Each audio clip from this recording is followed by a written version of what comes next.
बिस्मिल्लाहिर्रहमानिर्रहीम। स्टूडेंट्स अस्सलाम वालेकुम। मैथमेटिक्स फॉर क्लास 10th के साथ मैं हूं हामिद महमूद। हम इस बुक का यूनिट नंबर 3 वेरिएशंस कर रहे हैं।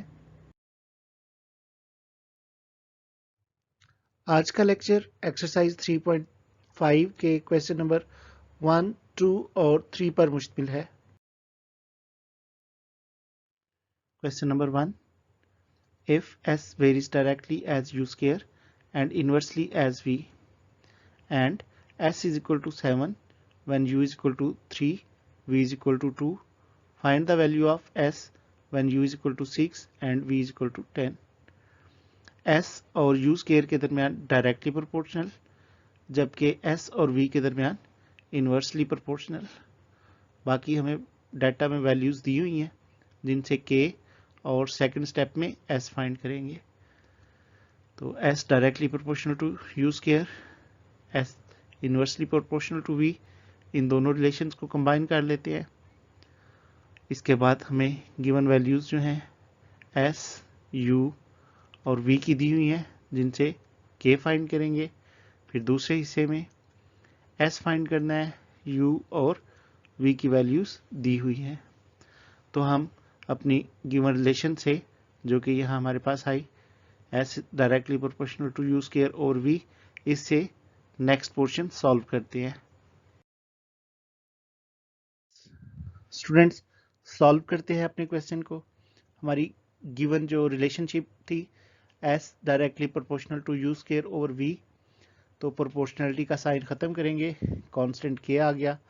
सबसे पहले k की वैल्यू फाइंड करते हैं, तो k is equal to S V over U square. अब एस, वी और u की वैल्यूज पुट करेंगे, तो सिंप्लीफाई करने के बाद k की वैल्यू आ गई 7 2 ज़ार 14 ओवर 3 का स्क्वायर 9। अब इस वैल्यू को हम जो रिलेशनशिप थी उसमें पुट करते हैं, तो हमारे पास इक्वेशन जो बनेगी s is equal to 14 u square over 9v, ये रिलेशनशिप हो गया। अब इस रिलेशनशिप में हम u और v की वैल्यू पुट करके तो अननोन s की वैल्यू फाइंड करेंगे। वैल्यूज पुट की, 14 इंटू 6 का स्क्वायर 36 ओवर 9 10 ज़ार 90।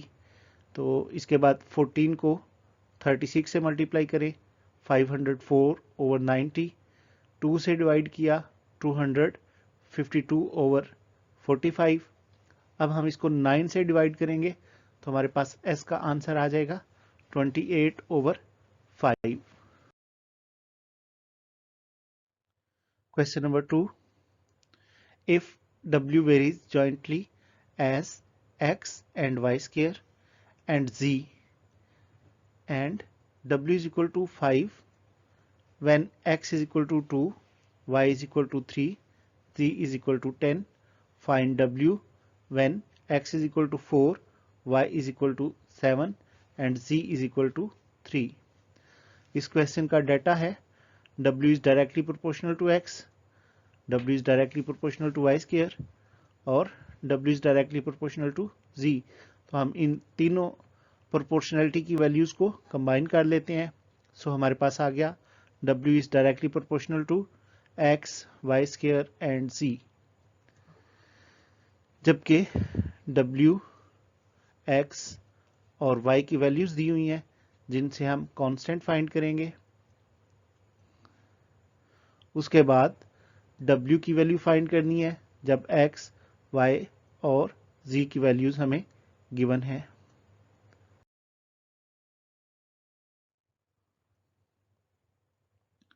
तो हमारा relationship w is directly proportional to x, y square z, proportionality का साइन खत्म किया, k की वैल्यू फाइंड करते हैं, w, x, y square over z, इनकी वैल्यूज पुट कर लेते हैं, तो k जो है उसकी वैल्यू आ जाएगी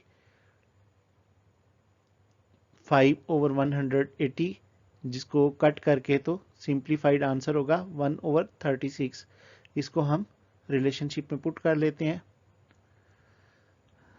जो कि था w is equal to k x y square z। तो k की वैल्यू पुट की 1 over 36 x y square z ये हमारा रिलेशनशिप हो गया। अब हम इसमें बाकी वैल्यूज पुट करके तो W की वैल्यू फाइंड करते हैं। 1/36, 4 और 3 को मल्टीप्लाई किया तो 12, जबकि 7 का स्क्वायर 49। 36 और 12 की कटिंग करते हैं। 12 1s are 12 and 12 3s are 36, so 1/3 into 49। इस तरह W का आंसर आया 49/3। Question number 3, if y varies directly as x cube and inversely as z square and t, and y is equal to 16 when x is equal to 4, z is equal to 2 and t is equal to 3. Find the value of y when x is equal to 2, z equal to 3 and t equal 4. Data: y is directly proportional to x cube, y is inversely proportional to z square. Similarly, y is inversely proportional to t. So by combining all these proportional values, we get y is proportional to x cube and inversely proportional to t and z square. इसके बाद जो हमारे पास values हैं y, x, z and t और k find करेंगे। उसके बाद second step में y फाइंड करेंगे, जिसके लिए x, z और t की वैल्यूज हमें गिवन है। गिवन जो relationship y is directly proportional to x cube and inversely proportional to t and z square, proportionality का साइन खत्म किया। k के लिए हमारी इक्वेशन हो गई k is equal to t y z square over x cube। Given values जो है पुट की, तो 3, 16 और 2 का स्क्वायर 4, जबकि 4 का क्यूब 64। 3 4s are 12 एंड 16 और 64 की कटिंग कर दी तो 16 1s are 16 and 16 4s are 64। अब 4 और 3 की कटिंग के बाद k की सिंपल वैल्यू आ गई 3। इस वैल्यू को हमने पुट किया जो हमारी इक्वेशन थी, और हमारे पास इक्वेशन नई रिलेशनशिप की फॉर्म में आ गई y is equal to 3x cube over t z square। इसमें हम x, t और z की वैल्यू पुट करते हैं ताकि हम y की वैल्यू फाइंड कर सकें। अब 3 इंटू 2 का क्यूब 8, 4 इंटू 3 का स्क्वायर 9, तो 3 और 9 की कटिंग हो जाती है, जबकि 4 और 8 की। इस तरह y की जो सिंपल वैल्यू है वो आ गई 2/3।